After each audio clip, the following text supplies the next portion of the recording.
안녕하세요. 일신사입니다. 저희 채널에는 신박한 사연들이 많이 있으니 많은 분들의 구독 부탁드립니다. 이번 사연은 시집살이를 시키던 새시어머니의 과거를 알게 되고 새시어머니가 스님에게 설설 기게 되었다는 사연인데요. 함께 보시겠습니다. 안녕하세요. 몇 달 있으면 40 되는 여자입니다. 글재주가 없어 두서없는 글이 되더라도 넓은 마음으로 양해 부탁드릴게요. 시어머니라 호칭하고 싶지도 않은 사람에게 그 사람의 과거까지 떠벌리며 막말해버렸습니다. 시아버지까지 뒤로 넘어갈 뻔했어요. 사람이 참아주면 오히려 만만하게 보는 게 못된 사람들 특징인가 봐요. 그런 사람일수록 더 막말하고 더 거칠게 행동해야만 하는 것인지 40이 되어가는 나이에 회의감이 듭니다. 저와 남편은 좀 늦은 나이에 결혼을 했어요. 나이는 동갑이고 30대 중반에 결혼했습니다. 아이 하나 있고요. 저희는 결혼할 때 거의 반반으로 결혼했어요. 아이 낳았을 때 육아휴직 기간 7개월 정도 빼고는 저도 계속 일하고 있습니다. 육아휴직 기간에도 급여의 80% 받았습니다. 남편과 연애할 때 남편의 가정사에 대해 들었습니다. 시아버지는 남편 어렸을 때 이혼하고 지금의 시어머니를 만나 재혼하셨다고 들었습니다. 시아버지는 재혼을 좀 늦게 하셨어요. 남편이 30 다 되었을 때 재혼하셨다고 합니다. 그전에는 여자친구를 사귀기만 하시며 재혼은 안 하고 사셨대요.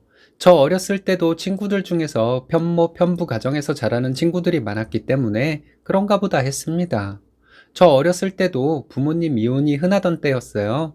친구들끼리 우리 부모님은 이혼해서 나는 엄마랑 살아 라는 말을 들어도 그래? 하고 반응하는 정도였습니다. 시어머니는 결혼 전부터 이래라 저래라 참 말이 많았습니다. 반반 결혼인데 예단 얘기를 꺼냈던 것부터 식장 잡는 것도 그렇고 신혼여행지 결정하는 것까지 사사건건 저희 결정을 뒤집어 놓으려고 부단히도 노력하는 시어머니였어요. 예단은 시어머니가 하도 우겨서 저희 엄마가 그냥 해드리라 하셨고 700 드렸는데 한 푼도 돌려주지 않았습니다. 참 불안한 마음으로 결혼했던 것 같아요. 제가 대학 때 1년간 어학연수를 다녀온 적이 있습니다. 어학연수 다녀온 덕분에 지금 회사에서 좀 더 인정받고 있다고 볼 수 있어요. 결혼 후에 시어머니는 저에게 너네 부모는 딸애를 그렇게 외국으로 막 돌리냐? 외국에 나간 애들은 다 문란하게 놀다 들어온다던데? 이런 식으로 듣기 민망한 얘기를 자주 하셨습니다. 이런 얘기는 꼭 둘만 있을 때 하더라고요. 그러면서 하는 말이 스튜어디스 하는 딸, 명문대 나온 딸 있는 지인이 남편을 사위 삼겠다고 했는데 저 때문에 남편이 거절했다고 하더군요. 남편에게 확인해봤는데 그런 일은 없었다고 합니다. 왜 이런 거짓말까지 해서 저를 기분 나쁘게 하려는지 이해가 안 가더라고요. 제가 직장 다니는 것을 가지고도 시어머니는 참 말이 많았어요. 며느리가 일하러 다니면 남편을 챙기지 않는다고 하시더군요. 돈 몇 푼 번다고 돌아다니느니 남편과 아이 챙기며 남편이 벌어온 돈 알뜰하게 관리해서 모으는 것이 훨씬 좋다고 하셨습니다. 저와 남편 급여가 비슷한 것을 알고 계셨지만 시어머니는 항상 남편이 처자식 먹여 살리느라 고생한다고 저 듣는 데서 말씀하셨죠. 남편에게 그렇게 큰 정이 있는 새엄마도 아니면서 말이에요. 제가 모질지 못한 성격인데 지금 생각해도 제 자신이 참 한심합니다. 아이 낳기 전에 저희 휴가 때 해외여행 가려고 계획을 했는데 함께 가고 싶어하는 시부모님을 결국은 모시고 갔습니다. 여행지에서 시어머니 때문에 참 힘들었어요. 어디 갈 때마다 늦게 나오는 것은 기본이고 시푸드와 마사지 노래를 부르시더군요. 좀 마음에 안 드는 곳에 가면 어른 모시고 이런 데 오냐고 혀를 차며 말씀하시고 인심 쓰고도 욕먹는 것이 너무 기분 나빴습니다. 아이 태어나고도 시어머니께 서운한 일 많았습니다. 아이를 눈으로만 봐주시고 한 번도 안아주지 않으시더라고요. 그냥 정이 없는 분이구나. 본인 핏줄이 아니라 그럴 수도 있겠다 하며 이해했지만 서운한 마음은 어쩔 수 없더라고요. 명절에 친정에 갔다가 외삼촌을 만나서 엄청난 얘기를 듣게 되었습니다. 시어머니가 노래방 도우미로 일을 했었다는 얘기였어요. 저희 외삼촌은 젊었을 때 결혼했다가 아이 없이 이혼하고 혼자 사시는 분이세요. 취미생활 때문에 지방으로 많이 다니며 자유롭게 살고 계시죠. 저희 엄마가 장녀라서 명절에 가끔 외삼촌이 저희 친정에 오곤 했습니다. 외삼촌 말씀이 결혼식 때 저희 시어머니를 보고 깜짝 놀랐다고 합니다. 노래방에 친구분들과 놀러가서 도우미를 불렀는데 도우미로 나왔던 사람들 중에 시어머니가 있었다는 거예요. 몇 번이나 봤다고 합니다. 잘못 본 것은 아닌가 했는데 저희 결혼식에 오셨던 외삼촌 친구분도 맞다고 하셨답니다. 너무 충격이었어요. 지금까지 집안이 어쩌고 하며 고상한 척은 혼자 다 하던 시어머니가 노래방 도우미였다니 정말 화가 나더라고요. 남편에게 바로 알렸습니다. 남편은 모르고 있었더라고요. 남편이 제 얘기를 듣고 놀라더니 하는 말이 시아버지께서 남편이 20대 때 노래방을 했었다는 것이었습니다. 스토리가 맞춰지더라고요. 저는 시어머니가 남편을 낳아준 분은 아니지만 처음부터 잘해드리려는 마음으로 시어머니를 대했습니다. 시아버지와 함께 사는 분이니 잘해야 한다고 혼자 속으로 오버하고 있었네요. 시어머니가 노래방에서 도우미 일을 하던 사람이란 얘기를 듣고 배신감과 분노가 타오르더라고요. 꼭 시어머니의 과거를 무시해서 화가 났던 것만은 아닌 것 같아요. 혼자 고상한 척, 나는 뭘 잘 몰라서 본인이 가르쳐야 한다고 생각하고 자존심 상하는 막말들을 하는 것 때문에 화가 났었는데 본인에게는 이런 과거가 있으면서 나를 그렇게 무시했나 하는 생각에 화가 났던 것 같습니다. 남편은 저만큼 화가 나지는 않은 것 같았어요. 시어머니는 저만 못살게 굴었지 남편에게는 못되게 굴지 않았으니까요.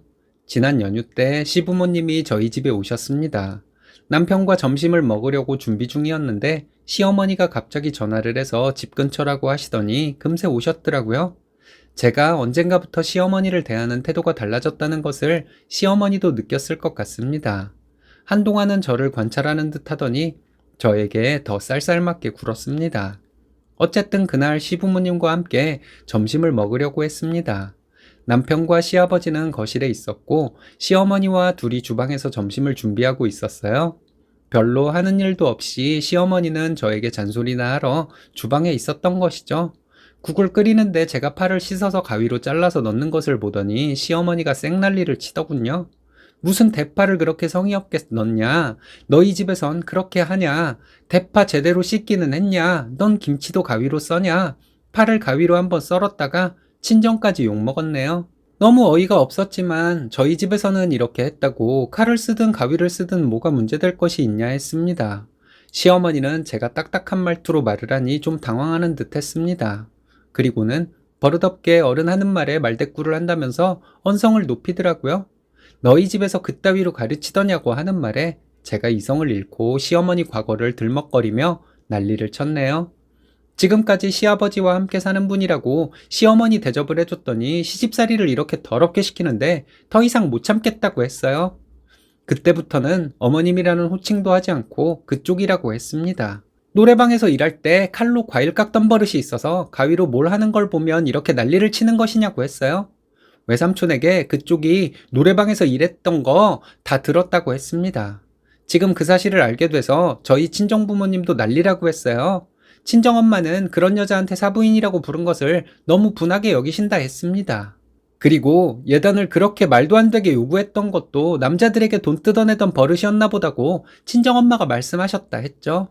여행 갔을 때도 그렇게 화장하느라 늦게 나오고 했었는데 그것도 도우미 하던 시절에 화장하던 버릇을 못 버리셔서 그런가 보다 막말해버렸네요. 시어머니는 놀란 표정으로 어버버하고 있더라고요. 솔직히 시아버지와 함께 살기 시작한 지 얼마나 됐다고 그렇게 시어머니 노릇을 하셨냐 했어요. 그것도 그렇지만 노래방에서 이 남자 저 남자와 춤이나 추며 몸이나 비비던 여자에게 그동안 이래라 저래라 소리나 듣고 산 내가 한심하다고 했습니다. 작은 아버님들, 작은 어머님들에게도 전부 얘기할 것이라는 말도 했어요. 시어머니가 작은 어머님들은 좀 어려워하거든요. 작은 어머님 두 분이 계신데 성격이 드센 분들이세요. 반면에 정도 많은 분들이고요.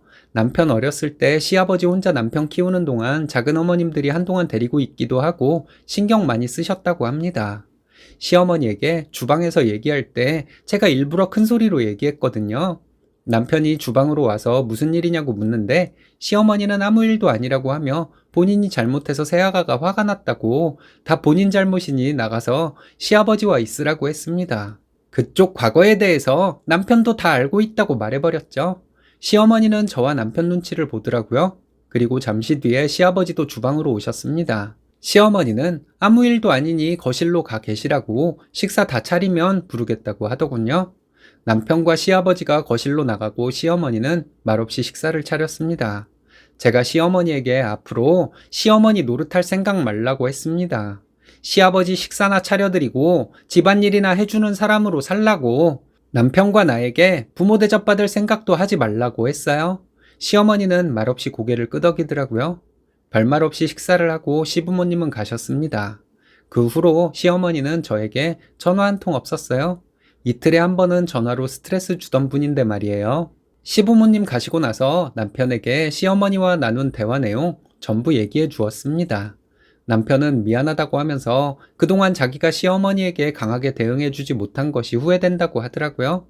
시아버지는 워낙 말씀이 없는 분이라서 불편하거나 하지는 않습니다. 시어머니 과거가 어쨌든 먼저 저를 건드리지만 않으면 저도 일을 크게 키울 생각은 없어요. 그냥 시어머니를 시아버지 식사 차려드리고 집안일이나 해주는 사람으로 생각하려 합니다. 그래도 되는 거겠죠? 과거를 떠나서 시아버지와 함께 산지 얼마 안 된 사람이 그렇게 시집살이를 시키는 것 자체가 선을 많이 넘은 것 같네요. 그 정도로 끝내신다니 저는 쓰니님이 착한 분이란 생각이 드네요. 잘하셨습니다.